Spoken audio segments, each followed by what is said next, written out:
بسم الله الرحمن الرحيم وعد الله الذين آمنوا منكم وعملوا الصالحات ليستخلفنهم في الأرض كما استخلف الذين من قبلهم الآية صدق الله العظيم. وعن المقداد رضي الله عنه أنه سمع رسول الله صلى الله عليه وسلم يقول لا يبقى على ظهر الأرض بيت مدر ولا وبر إلا أدخله الله كلمة الإسلام بعز عزيز وذل ذليل إما يعزهم الله فجعلهم من أهلها فيدينون لها قلت فيكون الدين كله لله رواه أحمد أو كما قال عليه الصلاة والسلام. محترم حاضرين, আল্লাহ পাকের শুকর, আল্লাহ তাআলা আমাদেরকে অনেক সময় যাবত এখানে বসার সুযোগ দিয়েছেন এবং অনেক প্রয়োজনীয় নসিহত শোনার সুযোগ দিয়েছেন। সেজন্য আল্লাহর শুকর আদায় করি আলহামদুলিল্লাহ। নিয়ম অনুযায়ী আপনাদের আজকে নির্ধারিত প্রোগ্রাম চলবে। আল্লাহ তাআলা শেষ পর্যন্ত আমাদেরকে থাকার এবং শান্তিপূর্ণভাবে সমাধা হওয়ার জন্য ব্যবস্থা করে দেন, আল্লাহ পাক তৌফিক দেন।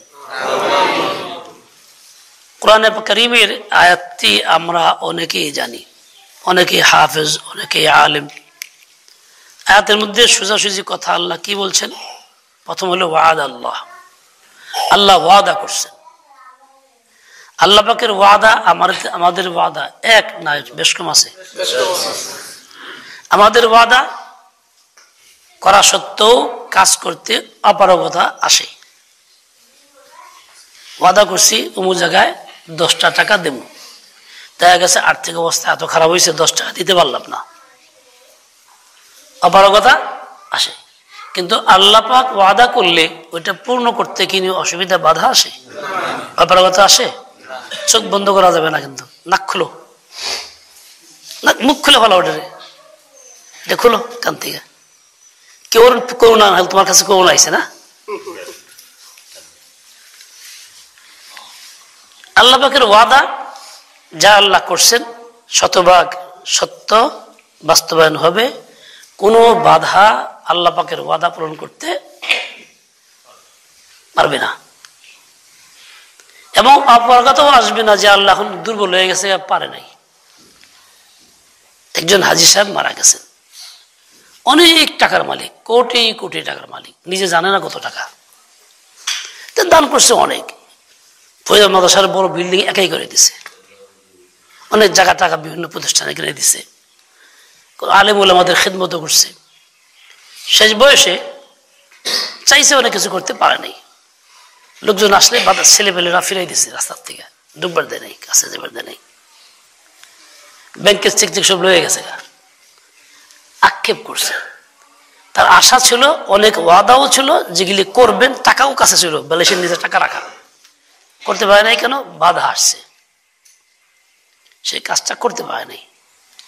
এলে যে কোনো নেক কাজ করতে দেরি নাই, কারণ পরবর্তী করবেন যদি পরিবেশ না থাকে, যদি বাধা আসে, ক্ষমতা লোপ পাওয়া যায়, করতে পারবেন না।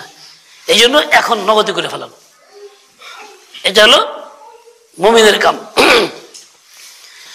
দেরি করলে যে কোনো সমস্যা আসতে পারে, এটা দুনিয়ার নিয়ম।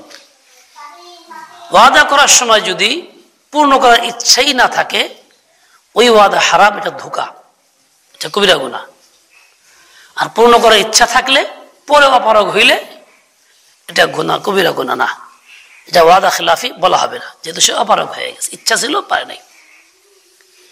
কিন্তু আল্লাহ পাকের ওয়াদাটা ভিন্ন, সেখানে সম্পূর্ণ সক্ষমতা আছে, কোনো বাধা নাই, শতভাগ সত্য, তিনি করবেনই।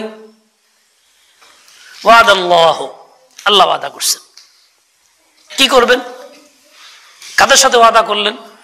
বলে আল্লাযীনা আমানু মিনকুম ওয়া আমিলুস সালিহাত, তোমাদের মধ্য থেকে যারা ঈমান আনছে, আল্লাহকে বিশ্বাস করে দিল থেকে মানে, রসুলকে বিশ্বাস করে দিল থেকে মানে, অনুসরণ করে, আল্লাহ তাআলার কিতাব বিশ্বাস করে,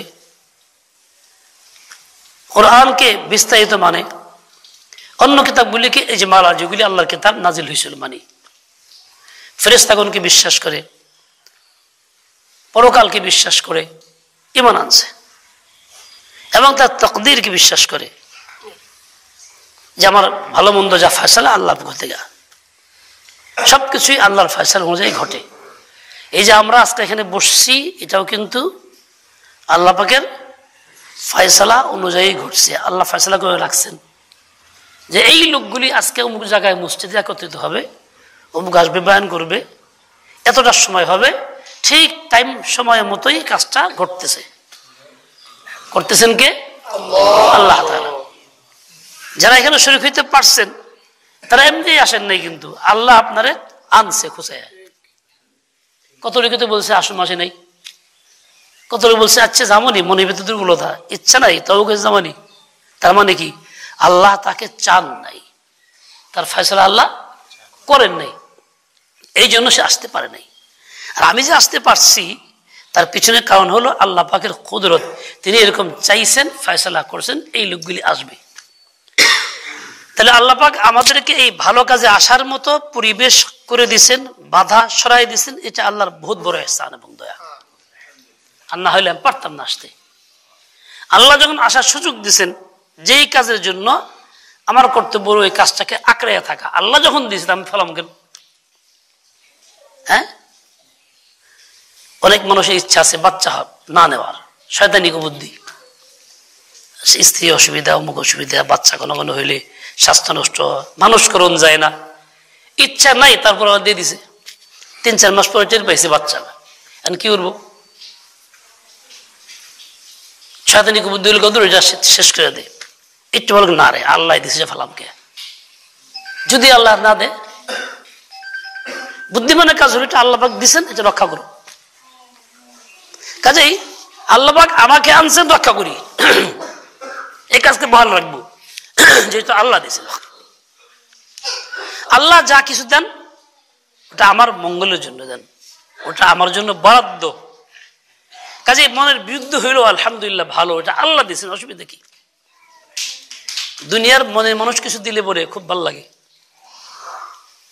মনের মানুষ কিছু দিলে খুব ভালো লাগে। তিতা হইলেও ভালো লাগে, চুকা চুকা পর্যন্ত কি কয়, টক হইলেও ভালো লাগে। কেন? মনে মানুষে দিছে, মনে মানুষটাকে ভালোবাসি, তাই তার দেওয়া জিনিসটাকে পছন্দ করি। আচ্ছা কত দেখি, আল্লাহ পাক রব্বুল আলামিন বান্দার জন্য মনের মানুষের চেয়ে বেশি আপন না দূরে? কথা কন। তাহলে আল্লাহ পাক যদি দেন, সেটা আমার কাছে কি হওয়া দরকার? আলো বেশি ভালো হওয়া দরকার, আরো বেশি পছন্দের হওয়া দরকার। এই জন্যই তো বিয়ে বাচ্চা যদি মন মতো না হয়, পছন্দ হয় নাই, এটা সেটা আবি যাবি, তাহলে ওইটা কি করতে? আল্লাহ দিছে আমার।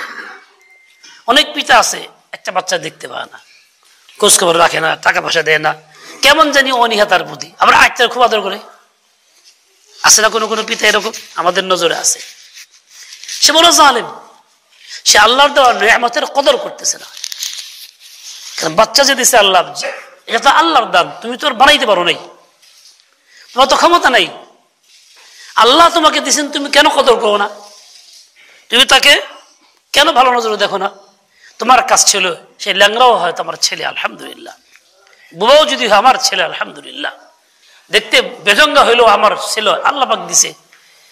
কাজেই অন্য একটা বাচ্চা ফর্সা, সুস্থ, ভালো, তাকে যেরকম ভালোবাসি, আর এটাকে ভালো না বাসি, এটা বড় জালেম হব আমি আল্লাহ তাআলার দরবারে নিয়ামতের বেকদরি করার কারণে। ওই বাচ্চার কাছেও জালেম হব, কিয়ামতের মধ্যে আমার ধরবে। তাছাড়া আল্লাহ পাকের নজরেও আমি বড় জালেম, কেননা আল্লাহ পাকের নিয়ামতকে আমি তুচ্ছ করলাম, কদর করলাম না। আল্লাহ নিয়ামতকে কদর না করলে কি হয়?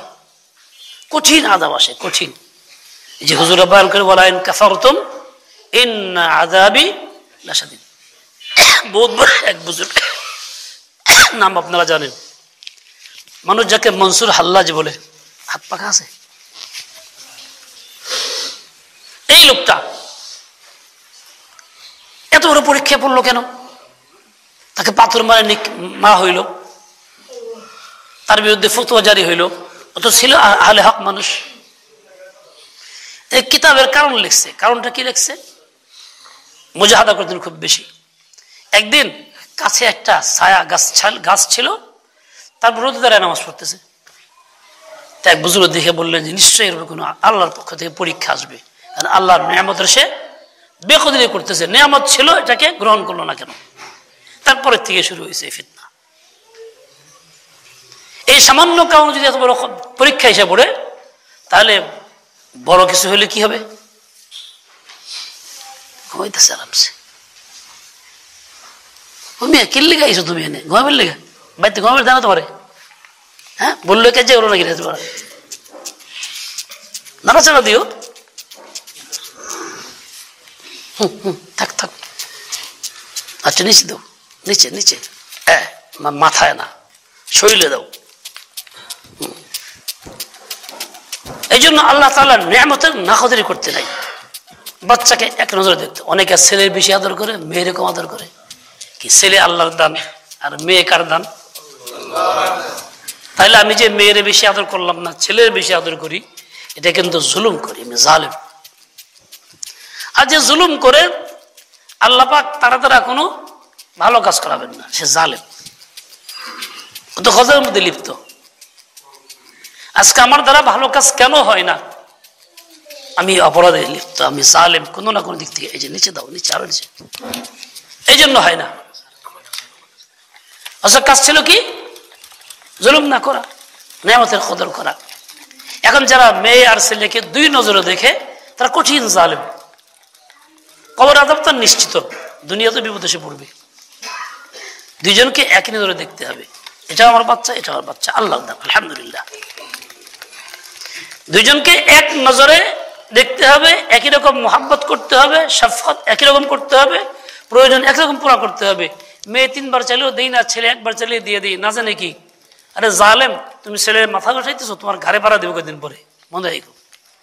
মেয়ে ঘাড়ে পাড়া দেবো না, সে তোমার আদর করবে। বিপদে উঠলে মেয়ে। নোয়াখালী একটা ঘটনা পত্রিকা দিছিল, 85 বছর বয়স, বৃদ্ধ, দাঁড়িয়ে লাখ মুরব্বী, অসুস্থ বিছানায় পড়ে রয়েছে। 4টা ছেলে, একজন পুলিশ অফিসার, একজন আর্মি, একজন ডাক্তার, একজন বিদেশ থাকে। 2 বছর আগে সম্পত্তি ছেলেদের লিখে দিছে। এখন পৌরসভার ভিতরে বাড়ি। এই 3 দিন যাবৎ ছেলে তাকে বাইরে ফেলা রাখছে, ঘরের বাইরে, দিন রাত 24 ঘন্টা, ঘরে ওঠাবে না, অসুস্থ, পেশাব পায়খানা করে ঝামেলা। এই খবর প্রচুর টেনুর কাছে।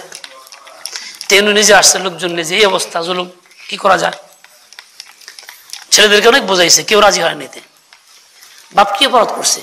সম্পদ সব দিছে, আদর করে পালছে, খাওয়াইছে, ওইগুলি কি হয়েছে? দুশ্মন হয়েছে।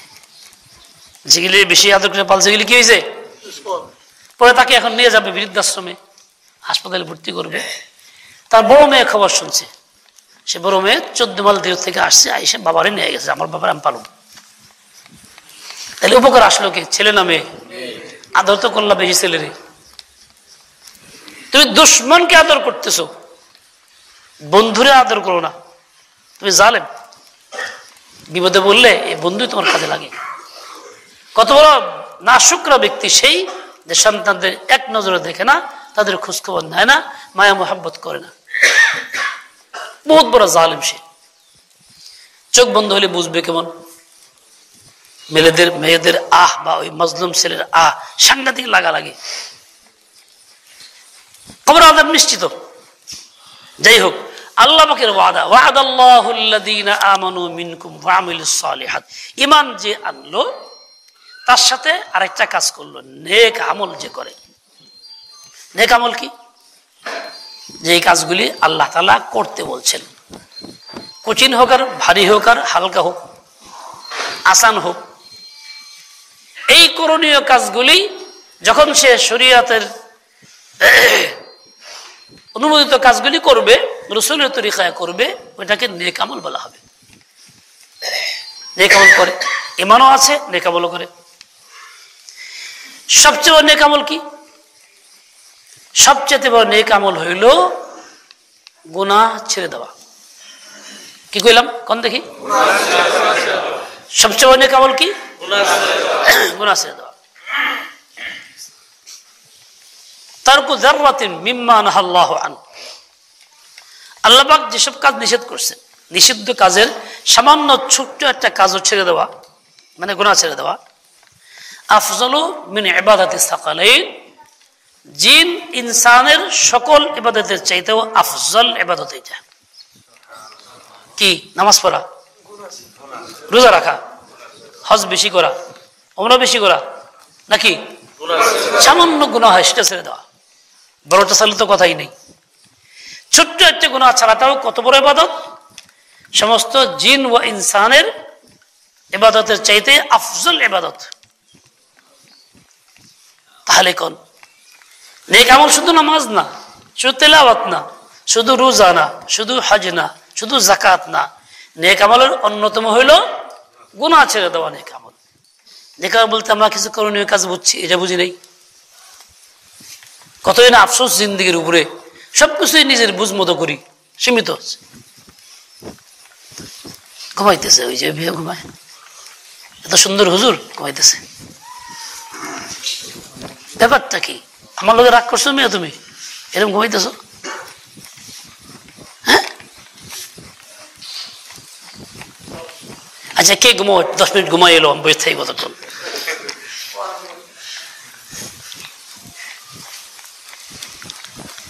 তোমার ঘুমের কারণে আমার দিলে তাওয়াজ্জু সরে যায়, তাহলে লাভ কি? ক্ষতি করলা সবার। হ্যাঁ, তা আমরা সীমিত বুঝ বলছি, জীবনে যেরকম চাইছে হেরম বুঝছি। এই জন্যই আমাদের ইমানের সঙ্গে নেক আমল নাই। ইমানের সঙ্গে নেক আমল 2 শর্ত ছিল। ইমানের সঙ্গে নেক আমল থাকতে হবে, তবে আল্লাহ পাক ওয়াদা করেছেন যা বাস্তবায়ন হবে। এই ওয়াদা বাস্তবায়ন কেন হইতেছে না? আমার নিজের ত্রুটির কারণে, নেক আমল না করার কারণে। 2 শর্ত ছিল, ইমান থাকতে হবে পূর্ণ, নেক আমল করতে হবে। তাদের সঙ্গে কি ওয়াদা? লা ইস্তাখলিফান্নাহুম ফিল আরদি, এই পৃথিবীতে তাদেরকে আল্লাহ তাআলা খিলাফত দিবেন। খিলাফত ব্যবস্থা তাদের দ্বারা কায়েম হবে। এই পৃথিবীতে ইনসাফ কায়েম করবে, সকলের কল্যাণ করবে, সবাই তার থেকে উপকৃত হবে। হিন্দু হোক আর মুসলমান হোক আর খ্রিস্টান হোক আর ইহুদি হোক, সবার কল্যাণ তাদের দ্বারা হবে। পৃথিবীতে খেলাফত ব্যবস্থার দ্বারা যে শান্তি আসছে বেনজির, এর 100 1 ভাগও অন্য কোনো ব্যবস্থায় আসে নাই। মানুষের বানানো যে সমস্ত ব্যবস্থা, গণতন্ত্র হোক আর রাজতন্ত্র হোক বা সমাজতন্ত্র হোক বা যে কোনো পদ্ধতি হোক, তার মধ্যে শান্তি আসে না, এখানে অশান্তি আসছে। জুলুম বাড়ছে, বেইনসাফি বাড়ছে, সুদ বাড়ছে, ঘুষ বাড়ছে, ছোট খালি ছোটই হয়েছে, বড় খালি বড়ই আঙুল গায়ে ফোলা হয়েছে। প্রশাসন জুলুম করছে, কেউ সুখে শান্তিতে নাই। 12টার ফিসের জায়গা 18 টাকা জমি খারিজ করা লাগতেছে। এখনো অশান্তি বাড়তে আছে, কমে না। কিন্তু এই অশান্তিগুলি, এই জুলুম, এইগুলি নিয়ে আমরা এমন অভ্যস্ত হয়েছি, আমার কাছে এই জীবন লাগতেছে, এই অবস্থায় ভাল লাগে। এই জন্য ঘুরে ফিরা গণতন্ত্রের পিছিয়ে থাকি। কেউ কুফরি মতবাদ প্রচার করে, ধর্মনিরপেক্ষতা, তার পক্ষে সমর্থন দিয়ে যায়। কেউ অন্য কিছু প্রচার করে, সিজু নিডু নীতি সবকিছু, তাদের পক্ষে সমর্থন দিয়ে যায়। ঈমান এবং কুফর কি এক পাত্রে আসতে পারে? এই কথা কন, এই যেমন ঘুমাকেন, ঈমান এবং কুফর কি এক জায়গায় একত্র হইতে পারে? দুধ আর পেশাব যেমন একত্র হইতে পারে না, ঈমান এবং কুফরও একত্র হইতে পারে না।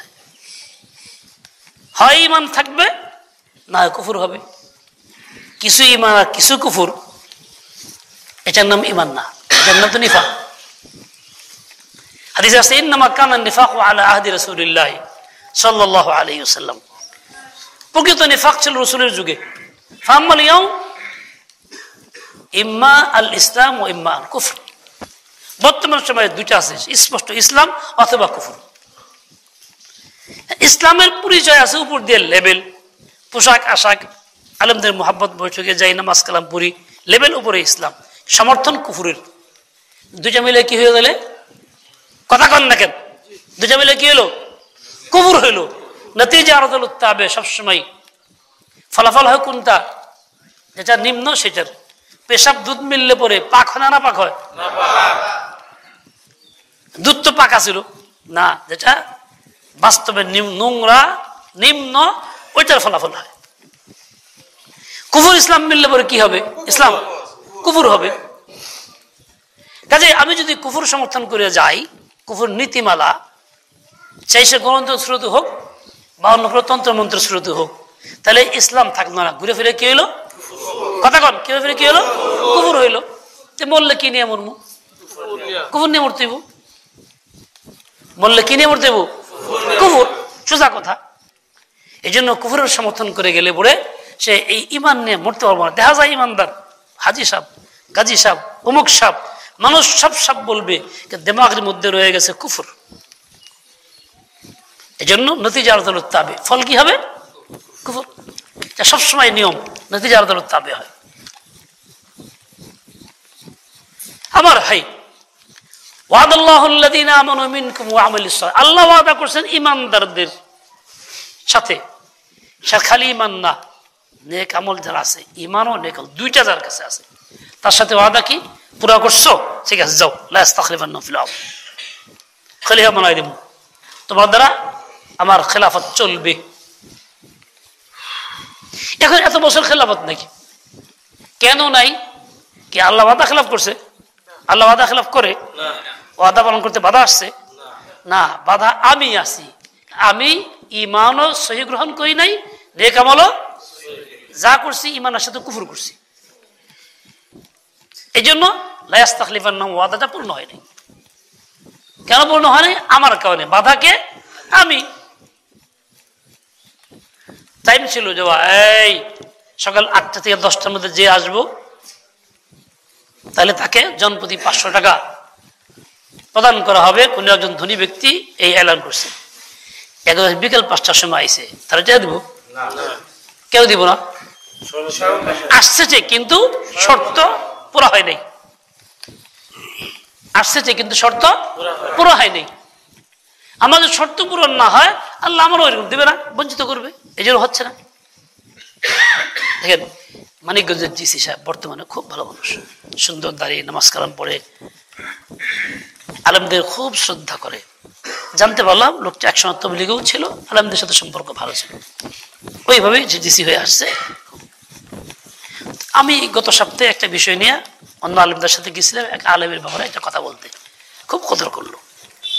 পরে বিকেলে এক অনুষ্ঠান ছিল, উনি ওনার আসন সারিতে আমার কাছে এসে বলে, হুজুর বিষয়টা কি হইল? আমি তো প্রথম পোশাক বদলাইছে বুঝি নাই, এসে দিছি। কিরকম আন্তরিকতা থাকলে সে তার নিজের আসন সাইডে আইসা এই কথাটা বলতে পারে? এই লোকটা যে ভালো হইলো কি মাদ্রাসা পড়ে আলেম হয়েছে এই জন্য না, সে আসলে মাদ্রাসা পড়েই নাই। কি জন্য হয়েছে? আলেমের সোহবতে ছিল, দিনদারি পরিবেশের সাথে সম্পর্ক রাখতো। তাই আলেমের সোহবত দ্বারা এরকম লোক তৈরি হয়, যে লোকটা বাস্তবে ভালো হয়, ইনসাফগার হয়, যে লোকটা সত্যিকারের দুর্নীতি করে না। এরকম যদি 50 জায়গায় হয়, তাহলে সেই 50টা জায়গার লোক তো শান্তিতে থাকবো। আর সব জায়গায় হইলে, যদি আমি আপনি মেহনত করি, ইমান পুরা করি, আমল সালেহ পুরা করি, আর এইভাবে লোকজনকে ভালো লোকগুলো জায়গা মতো পাঠাইতে পারি, এসি বানাইতে পারি, পুলিশ অফিসার বানাইতে পারি, ডিসি বানাইতে পারি, তাহলে আমরা তার থেকে ভালোটাই তো আশা করতে পারি নাকি? এই 1 জন 2 4 10 জন অফিসার বাংলাদেশে পাওয়া যায়, আপন জায়গা যারা ভালো। এই লোকগুলি এমনি হয় নাই, কিন্তু কারো সোহবতে হয়েছে। কোনো আলেমের বয়ান শুনছে, খতিবের বয়ান শুনছে, কোনো আলেমের সাথে ইসলামী সম্পর্ক আছে, যা করে সে দিল থেকে তৈরি হয়ে গেছে। এরকম তৈরি করা লোকগুলি পাঠাইলে তার আসর পড়বেই। খেলাফত ব্যবস্থা পৃথিবীতে একমাত্র ব্যবস্থা যার দ্বারা পরিপূর্ণ দুষ্টের দমন হয়, শিষ্টের পালন হয়। দুষ্টের শিষ্টের। আর বর্তমান পদ্ধতিতে কি হয়? দুষ্টের পালন হয়, শিষ্টের দমন হয়। ভালো মানুষের অসুবিধা আর খারাপ মানুষের সব সুবিধা। তাই চলছে না? না করতে পারবেন? এই যে তারা সন্ত্রাসী বাড়ে, কমে না। জুলুম বাড়ে, কমে না। অত্যাচার বাড়ে, কমে না। আর দুষ্টের দমন হইলে, শিষ্টের পালন হইলে তাহলে দেশে শান্তি আসে। একমাত্র এই ব্যবস্থা আল্লাহ যা করছেন এর মধ্যেই হবে, দুসরা কোনো পদ্ধতিতে হইতেই পারে না। কেউ যদি বিয়ে শাদী করে শান্তি রক্ষা করবার চায়, চলে মন মতো, গরু ছাগলের মতন, যা ইচ্ছা তাই করে, জুলুম করে, মারধর করে স্ত্রীকে, শান্তি আসবে? কিন্তু আল্লাহ রসুলের তরিকা যদি আপন হয়ে থাকে, প্রেমিক প্রেমিকা হয়ে থাকে, ভালোবাসা ছাড় দেয়, তাহলে শান্তি রক্ষা হবে। এই যে নিয়ম। আর তা না করলে শান্তি রক্ষা হবে না। কার কঠিন জুলুমে থাকবে, মাথায় যেমন চাপ থাকবে, ঘুম আসবে না, হার্ট ফিল করবে, দুজের একটা। আল্লাহ পাকের নিজাম যদি রক্ষা হয়, তাহলে যেমন ঘরে শান্তি আসে, ওই নিজাম করে সমাজেও শান্তি আসে। নিজাম রক্ষা হইলে দেশেও শান্তি আসে। এই 4-5জন নাম করা খলিফা ছিলেন, খোলাফায়ে আরবা। আবু বকর সিদ্দিক খলিফা ছিলেন না? হাদিসে নাই? ওমর ফারুক খলিফা ছিলেন, হাদিসে আছে। ওসমান গনির কথা আছে, আলীর কথা আছে। ইনাদের যে নেতা সাইয়্যিদুনা মুহাম্মদুর রাসূলুল্লাহ, উনি বাদশা ছিলেন কিনা, তার কথা আছে, হাদিস সবই তো আছে। তাহলে এই বিষয়গুলি আমরা এড়িয়ে গিয়া গোলাম হয়েছি গণতন্ত্রের, রাজতন্ত্রের, সমাজতন্ত্রের, অন্য কোনো বাতিল পন্থার গোলাম হয়ে গেছি। জেহেন ঢুকছে এর মধ্যে, কিছু হলেই উমুক জিন্দাবাদ, উপরে উপরে লেভেল ইসলামের, ভিতরে কুফুরের সমর্থন। তাহলে পেশাব আর পায়খানা, পেশাব আর দুধ মিললে যেরকম হয়, আমাকে ইমানটা হেরমিয়ন, আমাকে ইমান গ্রহণযোগ্য না। এই জন্য জিন্দিগির সকল ক্ষেত্রে যে ব্যক্তিগত আমলের মধ্যে আমাকে সহি তরিকা আমল করতে হবে, ঠিক এই সিয়াসতের মধ্যেও এটা করতে হবে। আর তা না হলে ইমান রক্ষা হবে না, আমল রক্ষা হবে না। আল্লাহর দেওয়া ওয়াদা তো আমি পাইতেছি না, সফল ভোগ করতে পারবো না। সফল ভোগ করার শর্তই হলো এটা। আমির খাড়াও, কেনা ঘুমাইতে গেছে নেশা, আমি 4 চোখ দিয়ে দেখতেছি, কিন্তু কে ঘুমালে খেলা করে দেব, সবার দিকে চাই দেখতেছি, কেরা কি করতেছে, কেরা কোন দিকে চায়, নিজ দিকে উপর দিকে সব দেখতেছি। এই হলো অবস্থা, যার জন্য আল্লাহ পাকের ওয়াদা থাকা সত্ত্বেও আমি তা পাইতেছি না। আল্লাহর ওয়াদার মধ্যে ত্রুটি নাই, ওয়াদা বাস্তবায়ন করতেও কোনো বাধা নাই, তিনি অপারগ না, তিনি দিবেনই। এই যে হাদিসের মধ্যে আসছে, রাসূল আকরাম সাল্লাল্লাহু আলাইহি ওয়াসাল্লাম বলছেন, কিয়ামতের আগে এমন হবে কোনো ঘর বাকি থাকবে না, লা ইয়াবকা বাইতু মাদারিন ওয়ালা ওয়াবার, গ্রামের কোনো ঘর অথবা শহরের কোনো ঘর, বিল্ডিং, অট্টালিকা, মুক তুমুক, ইল্লা আদখালাহুল্লাহু কালিমাতাল ইসলাম, এমন সকল ঘরেই আল্লাহ তাআলা ইসলামের কালিমা প্রবেশ করাইয়া দিবেন। কার দিয়া করাইবেন? বাতাস দিয়া, গ্যাস দিয়া? আমার দ্বারা করাবেন। আমি যদি আল্লাহর কাছে নেক আমল করি, ইমান ঠিক রাখি, আল্লাহ আমার দ্বারা এমন খেদমত করাবেন, সব করে বুঝবে। হয় দেখা যাবে কোনো মানুষ সম্মানিত, তার সম্মানের সাথেই হবে, কোনো লাঞ্ছিত ব্যক্তি তার জিল্লতেই হবে, তাকে ধরে আনা হবে। ওইবারটা কি আমল করবো? ধাক্কা দাও, ফলাই দেওয়া, রাত ভরা কাজে ঘরে বললো কি হ্যাঁ ঘুমাও, হ্যাঁ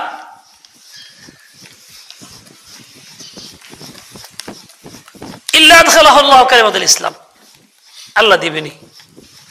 আল্লাহ মানুষের দ্বারা করাবেন। সে মানুষটাকে ভাগ্যবান যে নিজেরে এই কাজে প্রস্তুত করতে পারে, ঈমান পূর্ণ করে, নেক আমল পূর্ণ করে, কুফর মতবাদ সমর্থন করে না, বাদ দিয়ে দেয়, খালেস দ্বীনকে গ্রহণ করে। তার সঙ্গে এই ওয়াদা, ওয়াদাল্লাহু আল্লাযীনা আমানু মিনকুম ওয়া আমিলুস সালিহাত লা ইস্তাখলিফান্নাহুম ফিল আরদ কামা ইস্তাখলাফাল লাযীনা মিন ক্বাবলিহিম। এটা আল্লাহর নিজাম। দুনিয়াতেও দেখেন তুলনামূলকভাবে যেই মাদ্রাসা, দ্বীনি মাদ্রাসা, যেখানে সুন্নতের আমল হয়, জিকির আজকার হয়, ওই মাদ্রাসা ভালো চলে না যেটা এসব থাকে না সেটা ভালো চলে? শুধু তাই না, ভালো চলে তাই না, শান্তি রক্ষা হয়, সবাই নিরাপদে থাকে। আর এরকম না হলে জুলুম অত্যাচার হয়। দুনিয়ার নিয়ম, এটা আমরা দেখতেছি। যে ব্যবসায়ী দুনিয়াদার ব্যবসা করতেছে, কিন্তু সে দিন রক্ষা করে সুন্নত তরিকায় আমল করে, দেখবেন সে ঘরে খুব শান্তি আছে, আরাম আছে। আর যে রক্ষা করে অশান্তি অশান্তি পাতা চলছে, সব কাম বন্ধ হয়ে গেছে। আল্লাহ আল্লাহ। এক বুজুর্গ হাকিমুল উম্মতের কাছে পরামর্শ চাওয়ার জন্য গেছে। অভিযোগ কিছু, হুজুর মাদ্রাসা খুব গন্ডগোল চলে, উস্তাদরা মানে না, পরিবেশ নষ্ট, খালি আন্দোলন সেটা আমি যাবি। হাজ বলছেন যে জিকিরে হেতেমাম করো, আল্লাহ জিকিরে হেতেমাম করো। কজন জিকির করলে কি হবে? কমিয়া আল্লাহ বলছেন যতদিন দুনিয়াতে আল্লাহর নাম থাকবে ততদিন কিয়ামত কায়েম হবে না। কিয়ামত কায়েম হবে না, দুনিয়ার নিজাম ঠিক হবে, ফাসাদ হবে না জিকির বহাল থাকলে। এই জিকিরের শক্তি নাই। মাদ্রাসায় বহাল থাকলে মাদ্রাসা এরকম নিজাম ঠিক থাকবে, সারা পৃথিবী ঠিক থাকবে জিকিরের গাও। তুমি কি কও? যতই আমরা জিকির থেকে বঞ্চিত হইতেছি, জিকিরের পরিবর্তে হইতেছে কিছু। জিকির কার? শয়তানের। একজন মানুষের বড় হাতের মধ্যে লেখা মন স্টার, এটা কি জিজ্ঞেস করলো, এটা কইতে পারে না। নিচে একজন দেখে দিল, এটা হলো দৈত্য, দানব, শয়তান। তার মানে কি? যে লেখছে যে কোম্পানি কোন একটা উদ্দেশ্য নিয়ে সে আপনাকে ওইভাবে ধাবিত করতেছে। ফ্রি ফায়ার টুপিতে লেখা ব্যবহার করতেছি কিনা, ফ্রি ফায়ার কি কোনো হালাল জিনিস? আমি ব্যবহার করতেছি শীত নিবারণের জন্য, কিন্তু আমি যে একটা খারাপ কাজে দাওয়াত দিতেছি, মানুষ দেখতেছে আর ওটা তার নজরে ঢুকতেছে, দিলে ঢুকতেছে, গোনা না? নেকামল কেমন হইল? খালি নামাজ পড়লে নেকামল হয়? এরকম জ্যাকেট কিনছে, পিছনে গরুর শিং দেওয়া আছে, খারাপ একটা কথা লেখা আছে ইংলিশে, সে বুঝে না, কিনছে, সে দাওয়াত দিতেছে শয়তানের। এরকম অনেক কিছু। তা আমি যদি পড়ি আর টাকা দিয়ে কিনবো, আমি কি কোম্পানির গোলাম নাকি? হেডটা আমি ব্যবহার করুম, হেরের পছাল আমি করুম, কিনলে আমার টাকা দেখে আমি এটা করুম কা? এটা কিনুমি না আমি, যা। আমার তো ঘৃণা থাকতে হবে। কুফরের মধ্যে ঘৃণাই যদি না থাকে, কুফরের আদর্শের মধ্যে ঘৃণাই যদি না থাকে, তাহলে তার ঈমান গ্রহণযোগ্য নয়। ঈমান গ্রহণযোগ্য শর্ত হলো কুফরের মধ্যে ঘৃণা থাকা, কুফরিয়াতের মধ্যে ঘৃণা আসা। ঘৃণা না আসলে সে কাফেরি। ডাইরেক্ট কাফের কওয়া যায় না, মুসলিম সমাজে থাকে নামাজ কালাম পড়ে, তাই কওয়া যায় না, তাই আমরা কই না। সান্ত্বনা। একজন কোরআন সহি করে পড়ে না, নামাজ হয় না, তো কয়দিন মেহনত করছে, কইতে পারে না। ইমাম সাহেব শুনাইছে, হুজুর বড় হয়েছে না? হা হা মোটামুটি হয়েছে। আসলে কি হয়েছে নাকি? আসলে হয়েছে? মোটামুটি হয়েছে মানে হয় নাই, তারা সান্ত্বনা দিয়েছে মোটামুটি হয়েছে। আমাকে কল, আচ্ছা ভাই, হা হা ঠিক আছে ঠিক আছে। আসলে কি? এক এলাকায় গেছেন হাকিমুল উম্মত রহমাতুল্লাহ, দেখুন ইসলামের কোনো চর্চাই নাই, মুসলিমের কোনো আমল নামাজ কালাম কিছু নাই। জিজ্ঞেস করি, ভাই তোমরা কি মুসলমান? হ্যাঁ। কোন কি মুসলমান না? আমরা আশা করি না। হ্যাঁ ঠিক আছে, তোরা মুসলমান, ঠিক আছে ঠিক আছে। তার মানে ভালো লাগছে, তাও কাফের কয় না, কিনলে আশা করে কি? আশা করলে ইসলাম হয়ে যায়? আমার ভাই, আমাকে অবস্থা এরকম। আমাদের আকাবের শুধু সান্ত্বনা দিয়ে যেতেছেন যে আমি বিপদ আরো খারাপ না হয়ে যাই। চিন্তা করতে হবে আসলে আমি কদ্দুর ভালো হয়েছি, মোটামুটি আছে যখন কইছে, তাহলে আসলে নাই। চিন্তা করা দরকার ছিল। ওনারা আমাদের নিরাশ করেন নাই। যাই হোক, ওয়াদাল্লাহুল্লাযীনা আমানু মিনকুম ওয়া আমিলুস সালিহাত লা ইস্তাখলিফান্নাহুম ফিল আরদ কামা ইস্তাখলাফাল্লাযীনা মিন ক্বাবলিহিম। খলিফার বৈশিষ্ট্য, খেলাফত ব্যবস্থা থাকলে কি হয়? খলিফা নিজের হকটা আগে গ্রহণ করে না। কোন খলিফার নীতি ছিল না, সবাইকে দিয়ে পাল লিখেছেন আল্লাহ, আগে জনগণের হক আদায় করছে, পাইলে কিছু হইল, না হলে নাই, থাকছে হবে। খলিফা কোনদিন কখনো অগ্রিম বেতন নেই নাই, যে মাস শেষ হইলে তো পামুই এখন খুব ঠেকা। খলিফা ঘরের ভিতরে কোনো আয়োজন করে কোনো ভালো খানা খাইতে পারে নাই, ইচ্ছা করলে পারতেন। আবু বকর সিদ্দিক খলিফা, বাচ্চারা বলছে আব্বা একটু মিষ্টি খেতে মনে হচ্ছে, হালুয়া। আমার তো সীমিত টাকা, কেমনি খাইবা, আমার তো বাজার করলে চলবে না। তুমি বলছেন তো আমি 1 পয়সা করে জমাইছি, কয়েক পয়সা হয়েছে, আর আপনি কিছু দিলে মিলা করুন যাবো। কয় পয়সা হয়েছে, দাও এটা বাতিল মালে জমা দিয়ে দিই। কে কই আমার প্রয়োজন নাই, তো জমাইলা কেমনে? এই হলো খলিফার জীবন। প্রয়োজন থাকলে জমা হইতো না, প্রয়োজন নাই। হ্যাঁ, জালেম জুলুম করছে ওসমানে গনি রাদিয়াল্লাহু আনহু, উনি কি করছেন? বলছেন তাড়াতাড়ি ভাগ আমার থেকে, তো জলদি থাকা, নিরাপদে যাবে, থাকা অবস্থায় আমি মরে গেলে তোরকে মেরে দেবো, ছেড়ে দিচ্ছেন। খলিফা আব্দুল আজিজ, উমর ইবনে আব্দুল আজিজকে বিষ পান করাইছে, উনি বুঝছেন, তার ডাকে বলছেন দেখো, নির্বাচাকে বলছেন দেখো, আমি জানি তুমি যে কাজটা করছো, আমি মরে গেলে তুমি কিন্তু বিপদে পড়বা, কেসাস দেওয়া হবে, থাকা অবস্থায় এলাকার থেকে ভাগো, তাই কিছু করতে পারবো। এই হলো খলিফা। আমাদের দেশের ক্ষমতাসীনরা কি তাদের কাছে? হ্যাঁ, জাগো স্লোগান দিয়ে পিছে খেটা দিন রাত এই করে সেই করে ইমান আমল নষ্ট করে থাকি, হ্যাঁ তো আমার এই না সারা আমাদের গেলে পরে আবার লাইন ধরুন লাগে, তাও সাক্ষাতের সুযোগ মিলে না। সে জনকল্যাণ কি করবে? সে নিজের কল্যাণ করে না, সে নামাজ পড়ে না, রোজা করে না, সে তো তার নিজেরই কল্যাণ করতেছে না, নিজের কল্যাণ যে বুঝে না, পরে কল্যাণ কি করবে? কাজে ওইসব ধ্যান ধারণা থেকে মুক্ত হই, ইমান সহি করি, আকীদা সহি করি। ওয়ামিলুস সালিহাত ছিল, আর আমরা ওয়ামিলুস সাইয়্যাত করতেছি। কেমনে দেখেন না, মোবাইল একটা হাতে আসছে, তেলাওয়াত বন্ধ হয়ে গেছে, এখন চলে না, জিকির আর চলে না। আগে জিকির চলতো, এখন সকালবেলা মোবাইল চলে, রাত্রেবেলা জিকির করতে মানুষ ঘুমাইতো, এখন জিকির টান দিয়ে মোবাইল ডালিয়া দেখতে দেখতে ঘুমার চেষ্টা করে। হাতে হাতে মোবাইল ফোন, কোন ইমান আমল করছে খুন, জোরে কোন ঘুমায় কেন? আবার আবার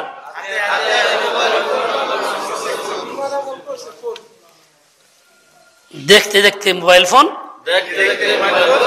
নেক আমলে ধরছে ঘুণ, কোন কোন সত্য না মিথ্যা? মাইন্সের দা কোন, নিজের দা করে দেখেন সত্য কি মিথ্যা। মোবাইল এসে জিকির গেছে গা, তেমনি কেবল কেমনে করতেছি, তেলাওয়াত গেছে গা, মাসকে মাস খবর নেই, মোবাইল ঠিকই চলতেছে। ওয়ামিলুস সালিহাতের জায়গা ওয়ামিলুস সাইয়্যাত আমাদের জীবনে আছে, উপরে আছে মুসলমানের লেভেল। এই জন্য আল্লাহ আমার সাথে যে ওয়াদা করছেন, আমার অযোগ্যতার কারণে পূরণ হচ্ছে না, আল্লাহ দিচ্ছেন না, আমি নিতেই রাজি না। এখন থেকে জিন্দেগি বদলাই, পাক্কা হিম্মত করি, ইমান আমল সহি করি, কুফরের সমর্থন বাদ দিয়ে দে, খালেস একটাই করব, খেলাফতের সাথে আমরা আছি। শুধু আমরা থাকলে তো হবে না, দেশের জনগণকে ইমান আমল বাঁচাইয়া বুঝাইয়া এভাবেই মোড় দিতে হবে, আর না হলে তারা ইমান হারাই চলে যাবে, ইমান বাদ দিয়েই চলে যাবে। ভাই কিছুই না হোক, খেলাফত ব্যবস্থাই না হোক, একবার ইমান তো ঠিক হোক, বুঝেন নাই কথা? কাজে আমাকে এই মেহনতটা করে যেতে হবে, করবো তো ইনশাআল্লাহ। আল্লাহ পাক সহি বুঝদান, হিম্মত আলিয়া দান করেন, তৌফিক খায়র দান করেন। যে কথাগুলি বললাম মোটামুটি আল্লাহ যা বলাইলেন, এর মধ্যে কোনো ভুলভ্রান্তি ধরা পড়ছে? ধরা পড়ে নাই? নিজের কোনো ভুলভ্রান্তি ধরা পড়ছে, বুঝে আসছে? না জংলা কোথায় না, হ্যাঁ কি বুঝছে? হ্যাঁ আমার কাছে আমার কোনো ভুল আছে, তাই গেছে আমি কে যে গেছি ইসলাম হইলো কিনা, যে এই জিনিসটা আমার ত্রুটি এটা থাকা দূর করা রাখবো নাকি? আল্লাহ পাক আমাদের তৌফিক দিন। সুবহানাকাল্লাহুম্মা ওয়া বিহামদিকা, আসসালামু আলাইকুম ওয়া রাহমাতুল্লাহ।